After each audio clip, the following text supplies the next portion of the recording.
be off. Thank you. We invite you to please use the chat button, which you will find on the bottom toolbar of your screen, to ask any questions of our team or of our speaker.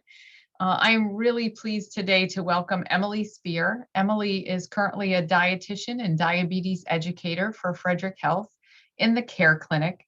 Emily's career started in culinary arts and evolved to nutrition science and health education.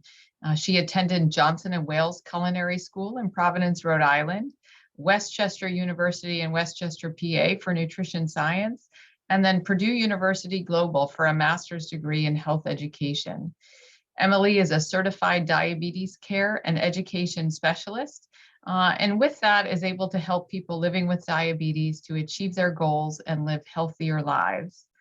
Emily's worked with clients in acute care hospitals, long-term care communities, as well as outpatient office settings. She loves helping people to enjoy improved health through nutritious, balanced eating. Emily meets people where they are and strives for progress, not perfection. I like that, Emily. And she finds great joy in helping people to feel empowered and informed regarding how their nutrition impacts their health. So without any further ado, Emily, excuse me, I invite you to turn on your camera and your microphone. Hi, everyone. Perfect. And I'm going to get rid of me. Okay. There you go. All right, Emily, take it away. All right. Welcome, everyone.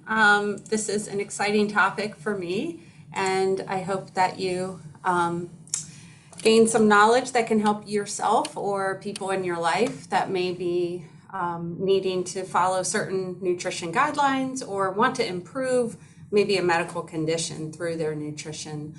All right. Let's see. Okay.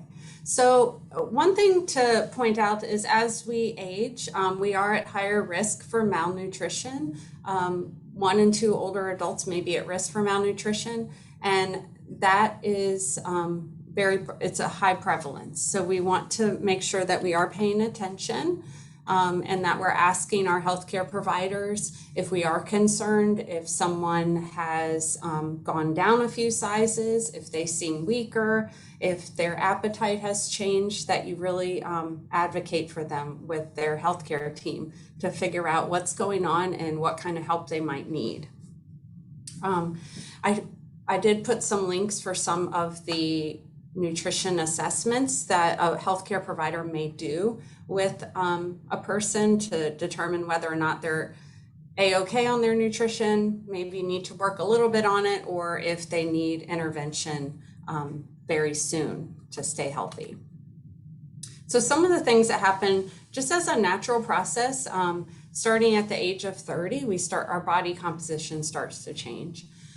So some of the things you might notice with your family and friends would be that their weight may go down, their muscle may decrease, and also the water content. So their weight distribution changes. Sometimes a person will lose muscle or strength and gain body fat. So their scale might actually read the same number, but their body is not as strong as it used to be.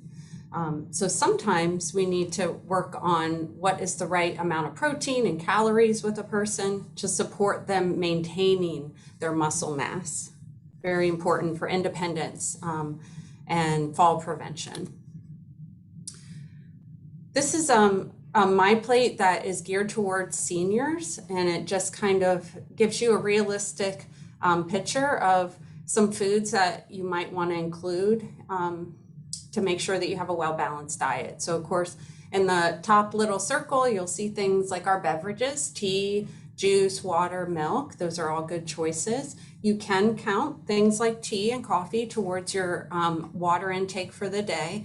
They do have a slight diuretic effect because of the caffeine in them, but they can still be counted towards your overall water for the day. And then of course, if you go down to the brown section, you'll see grains. Whole grains are preferred. So if you can have whole wheat, if you can get whole wheat bread and whole grain pasta, brown rice, fortified cereals, that would be the preference over processed white breads or pastries and those types of grain products. Dairy products, low-fat yogurt and cheese and milk is awesome for protein and calcium and lots of vitamins. If you can't tolerate regular cow milk, you could try Lactaid, or you could also look into some of the alternative milk products, whether it's a plant like almond or soy milk. Just make sure they're fortified with calcium and vitamin D. They usually are less protein than the cow milk. So be mindful of that. Then your protein section, fish, beans, nuts, nut butters, eggs, chicken. You can still have beef and pork. They are higher in saturated fat though, so you want to just watch how often you have those. Maybe limit them to a couple times a week for red meats.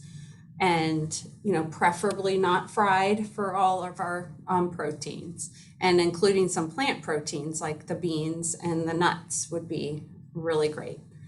Then moving over to the biggest half of our plate here, fruits and veggies. We don't want to miss out on those. They provide a lot of vitamins, water content, fiber, and a lot of great energy for us. So 2 servings of fruit a day, 2 cups of veggies a day would be a good overall goal for most people.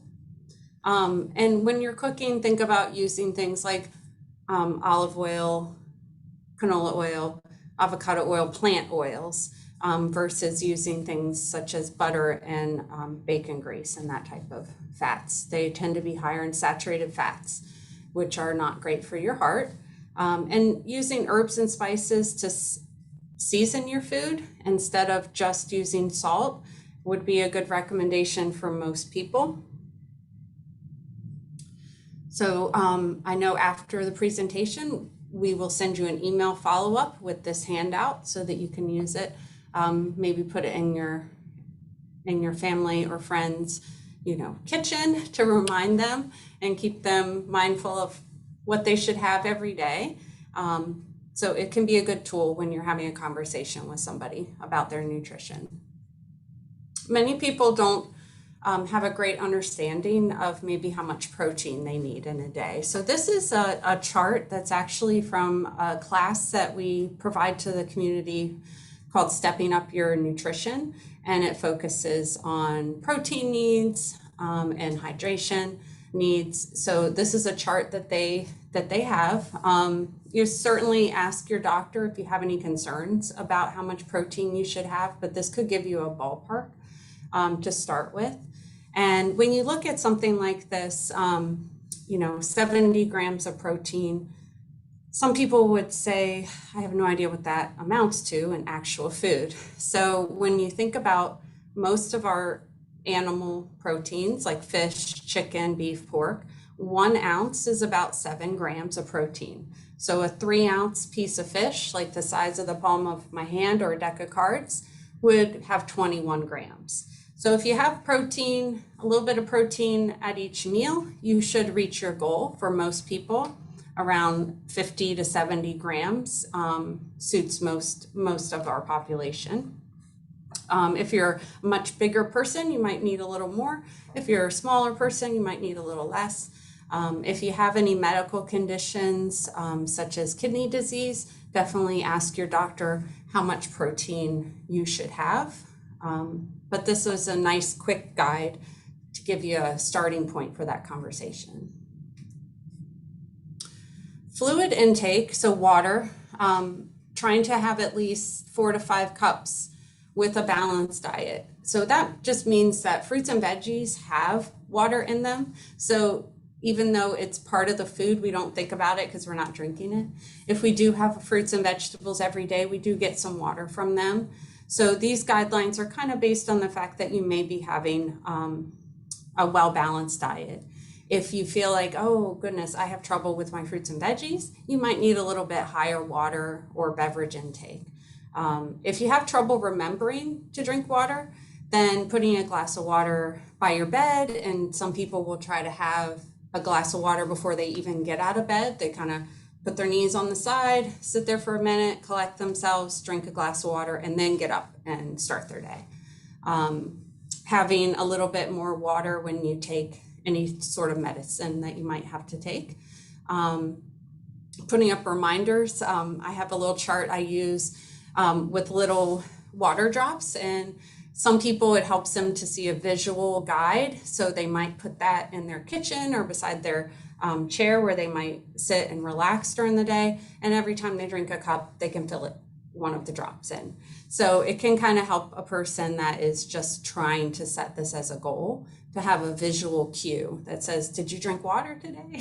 Because as we get older, we actually lose our sense of thirst. And so we don't, that drive to drink because we're thirsty dissipates. So then we have to be mindful that that is less and that we might need to drink even if we don't feel thirst. So that's a change that happens. And some people, will have a pitcher of water, and by the end of the day, it needs to be all gone. Anything that's going to help them kind of keep it on their list of to-dos. Alarms can be good and bad. They can be a little bit annoying to some people, but if you have a smartphone, you can set alarms. If you have one of those smart speakers like an Alexa, you can set reminders. So there's a lot of tools out there if you feel like, I want to make this change, but I need a little help with this. If you struggle with just plain water, some people don't like the taste of it, putting some fruit in it might help. And then, you can also use things like Crystal Light if you want to try that. Something that is not sugary, or a splash of juice like cranberry juice in your glass of water might be just enough to make it a little more interesting. So protein's important, variety's important, hydration's important. Of course, many people I meet with have dental concerns, and that definitely can impact their ability to eat a variety of foods. It can also impact the preparation of their foods. Maybe they love salad, but suddenly find that it's uncomfortable for them to try to chew raw vegetables. So definitely letting your dentist know if you're in pain. If you need help with dental care, and I know that sometimes dental care as we age is less accessible to many people. So there are some options if you find yourself with a dental problem and maybe no dental insurance. There is a dental clinic that Frederick Health has, as well as Mission of Mercy has a dental clinic that are either no cost or financial assistance available.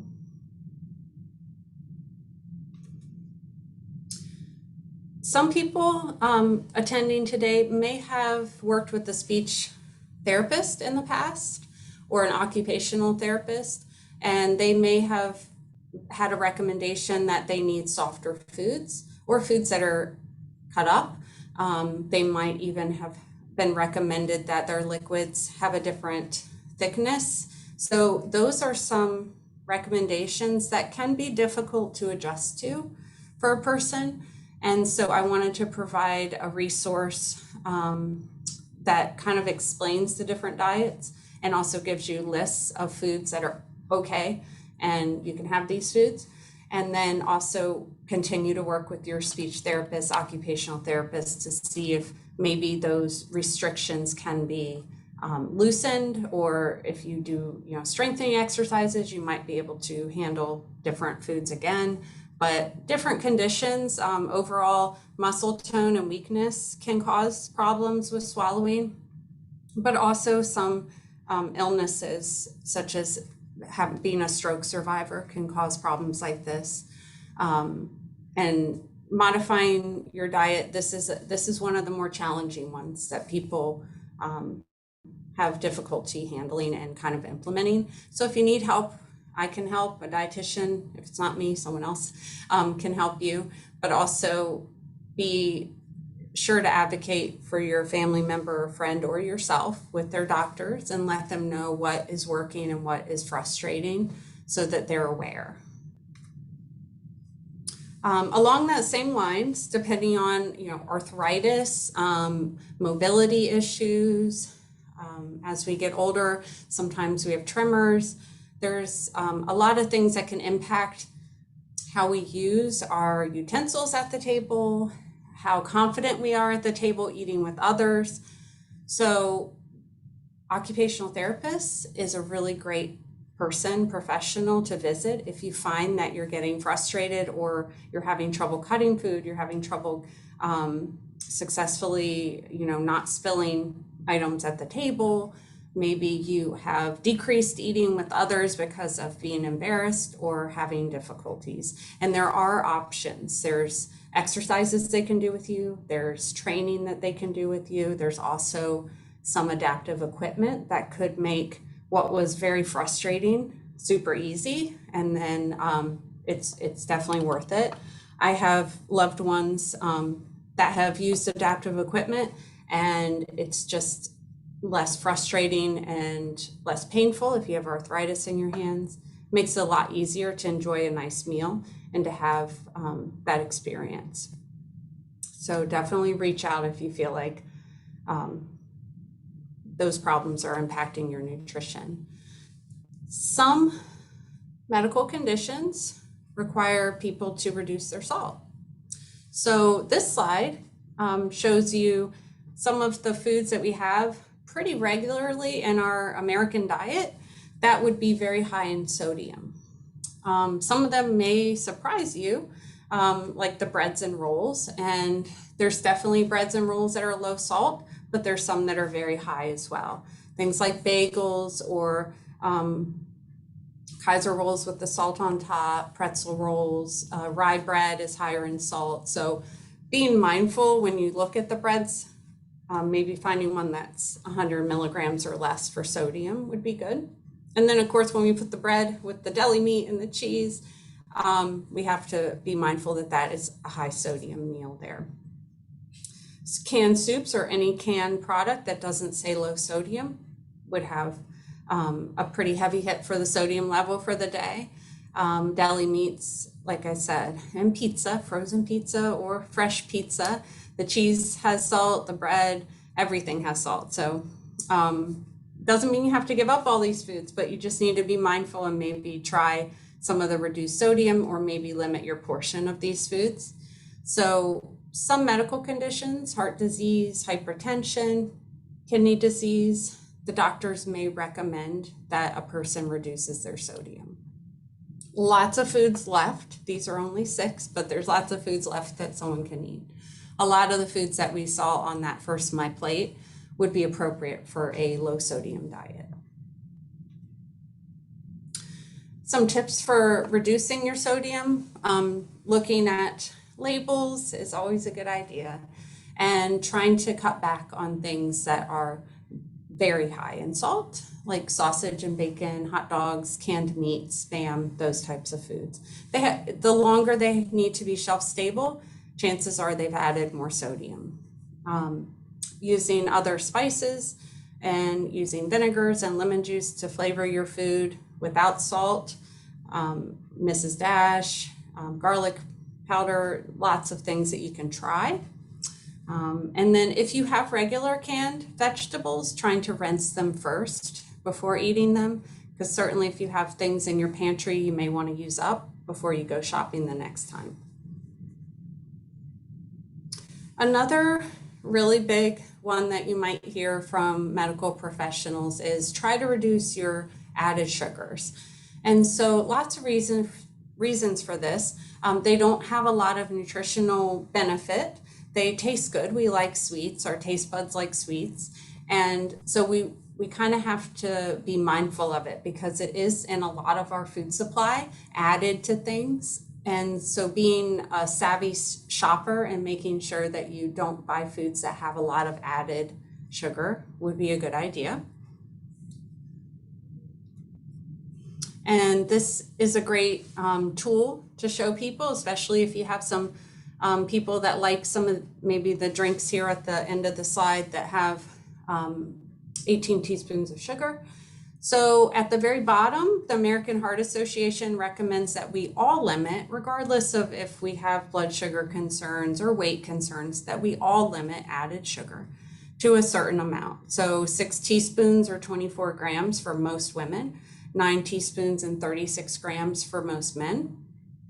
So if you start to look at labels, now they do separate out the added sugar on our labels. So you will see things like total carbohydrate, then you'll see sugar, which could be lactose or fructose, natural sugar.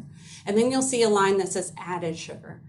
That's the line that you really want to try to cut back on, because that is our what I call junk sugar. It's the added sugars like cane sugar, corn syrup, and those types of products that we really want to cut back on just for overall wellness and health.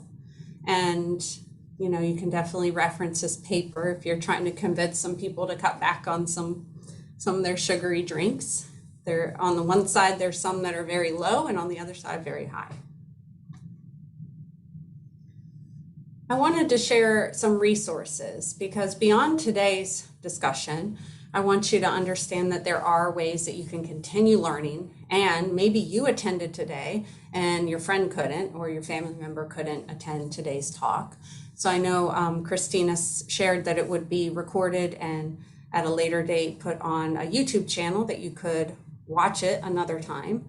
But there's also other ways that you can continue learning about nutrition and health. So the Maryland Living Well Center of Excellence, we are providers of many of their programs here at Frederick Health. So Stepping Up Your Nutrition is one of the programs that focuses on seniors and making sure that you have adequate hydration and protein and nutrition. Then the Stepping On class is a fall prevention class, and it focuses on lots of things that can impact us as we age, but there are exercises for strength and balance. So when I talked about maintaining lean muscle mass, that would be a good way to do it. So if you're interested in learning more about what programs are available through Frederick Health, there's a phone number and an email that you can contact the leader that puts together the classes, and she will get back to you and let you know options, days, times, and if a class is not currently scheduled, she'll put you on a wait list and call you when it is.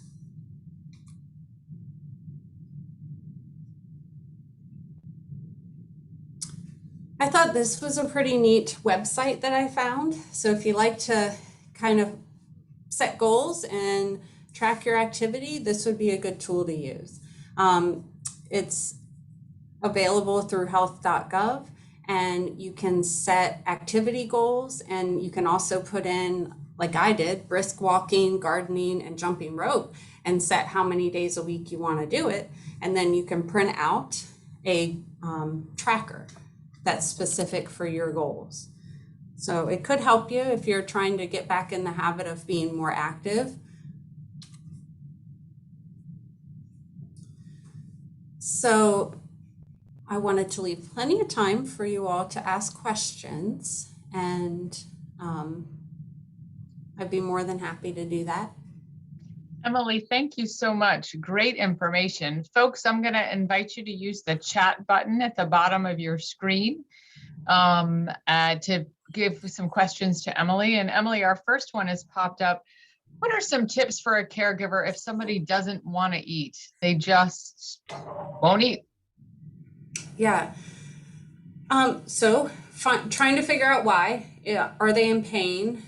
Is it a cognitive concern? Is it a memory issue or something like that? Or is it that they're having a physical, aversion to it? Maybe their teeth hurt, maybe their stomach hurts. I'm not really sure why the person isn't wanting to eat, but I would start there, see if you can talk to them, try to find out why that they don't feel like eating. And then if it's something about their taste buds have changed, I do know that for many people, having something like fruit with their meal might help entice them. Also, having a smaller portion might help them. Some people become overwhelmed when you serve them a portion that maybe they would eat a couple years ago, but now they're just finding that that plate of food is overwhelming, too much work. But really digging in and figuring out why. Do they need adaptive equipment? Do they need a texture change? Finding out if they have any sort of physical problem that's preventing them from wanting to eat. And Emily, what about the person that only wants to eat sweet things? Yeah. So it's definitely a possibility that we might all get to that stage where we only like the taste of sweets. It is the most prevalent as we age. We do lose some of our interests in some other foods. So, trying to incorporate some nutrition with that. So if they like cottage cheese and applesauce, that is some sweet, but also some protein. So maybe trying to meet them in the middle a little bit, like a peanut butter and jelly sandwich has some sweet, also has some nutritional value. But, trying to make sure that they understand that balance is important and that making sure that their sweets is not the only thing that they're having. Emily, how do you encourage caregivers to use products like Boost or Ensure? Are those generally recommended? What do you say about those? Yeah, well, especially from the perspective of the person that said, what if someone just doesn't want to eat? What do I do? They can be a great tool. I always advocate for, whole foods or real foods first. But if in between meals you want to try introducing a nutritional supplement, something that's high calorie and high protein, that would be fine for most people. You have to be mindful if they have a medical condition like diabetes that you don't buy products that are very high in sugar, but they do have some protein shakes that are low sugar as well. Emily, it seems to me that a dietitian has so much great information at their fingertips, and how is that something that I could go visit a dietitian, or a dietitian could come to my home? Yeah, absolutely. So there's a few dietitian offices in Frederick County. The one that I work at, the way that our process works is your doctor, you would have start with your healthcare provider and you would let them know your concerns. Maybe the person's not eating well, maybe the person's been losing weight but not trying. So first identify kind of why you'd be coming, and the doctor can write a referral and send it over to our office. And then we would schedule an appointment. Many offices are offering things like telehealth or in person, but I also have the flexibility to do a home visit if it's a person that has mobility concerns or it's difficult to get them to appointments for whatever reason. I can definitely do home visits as well. And yeah, it's definitely an option. Is that covered by insurance, Emily? It depends on the insurance. Medicare covers dietitian. Medical nutrition therapy is the service that I provide, and it covers it for diabetics and people with kidney problems. But then every other problem that you might want to see a dietitian, it depends on how your supplemental insurance is written, your insurance policy. So you could always start with asking your insurance company, what is my medical nutrition therapy benefit? If for some reason your insurance does not cover a dietitian to help you, it doesn't have to stop there. You can still qualify for financial assistance. Frederick Health has, a fund that we get from the state to take care of our community. And if you qualify for financial assistance, which is an application that we can help you with, then it would cover my services as well. Excellent. Emily, back to food choices and ideas. What are some good finger foods that are healthy? Something different than a sandwich, or unusual sandwiches that might pack a punch? Right. So I like to tend to think of, having fruits that you can pick up, even beans that are still whole. Those are good for finger foods as well. Having maybe healthy crackers with hummus or tuna salad or chicken salad on them would also be good, or even fish or chicken that's cut into strips would be a good idea. But yeah, like pimento cheese sandwich, or maybe a wrap that you can roll up. If you've seen kind of the roll-ups that have lettuce, tomato, cheese, and some sort of protein in them, and then it's easier to pick up for some people. Excellent. All right, so let's talk about injury. My loved ones had a fall, they've been in the hospital, they're home to recover. Is it important? Should their diet change, or are there things we should be focusing on to help them get better? Um, so if they had to have maybe a surgery or something, if they injured themselves pretty severely, then there's definitely a need to make sure they're getting enough calories and protein to heal properly. So making sure that they're having maybe small mini meals, or maybe introducing that nutrition supplement between meals, like a protein shake or a smoothie between meals, to make sure that they're maximizing that. But yes, definitely that would be a good thing for a dietitian to help with if they came home and maybe they weren't quite back to their normal appetite and you were concerned that they weren't getting enough energy to heal. Excellent.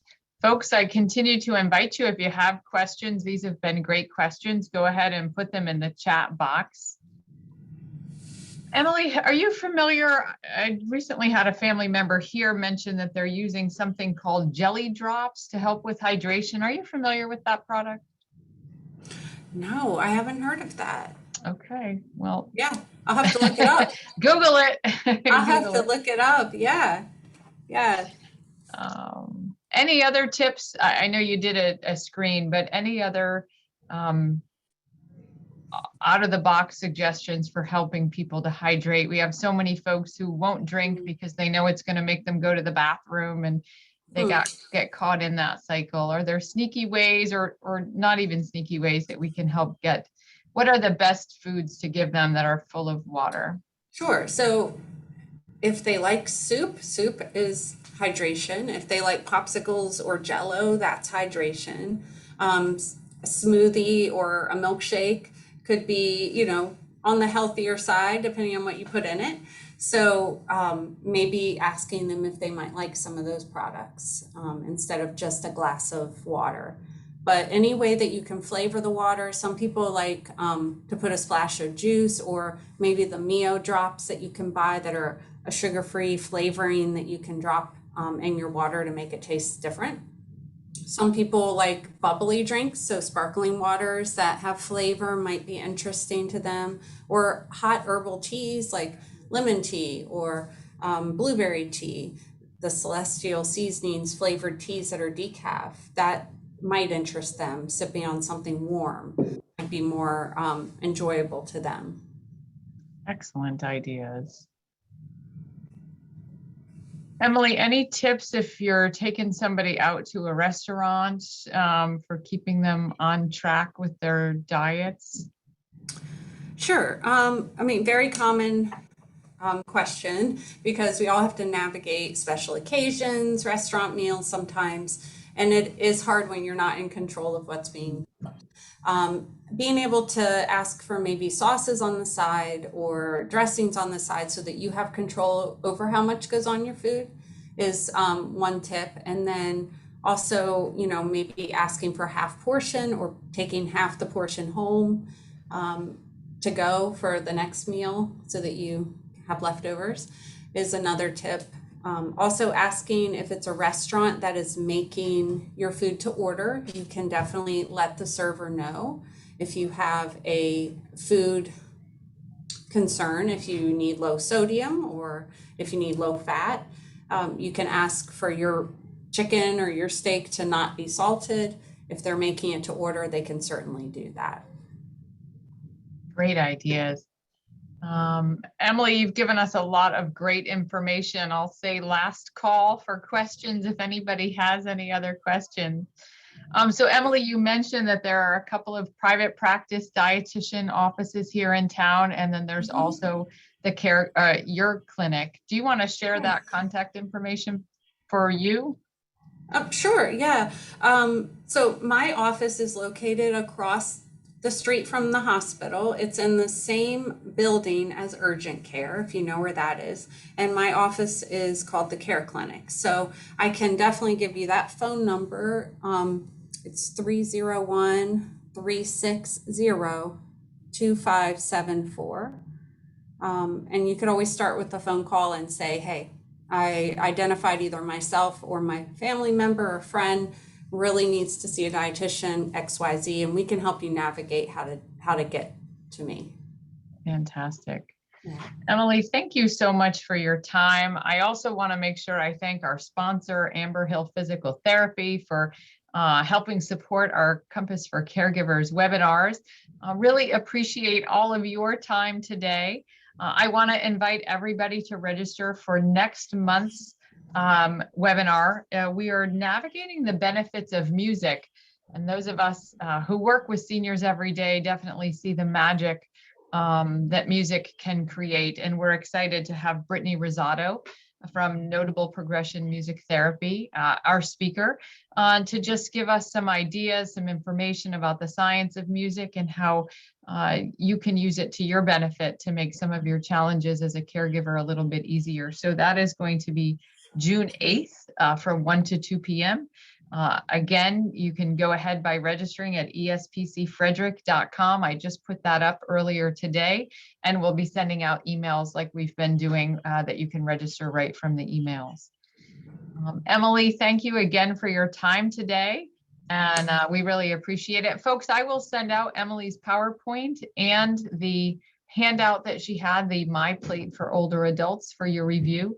We did record this webinar, and all of the recordings of all the webinars that we've done are available on the ESPC website. Again, that's espcfrederick.com. So thanks everybody for your time today. Have a great afternoon. Enjoy the sunshine, and we'll see you next month. Thank you. Thanks, Bye. Emily.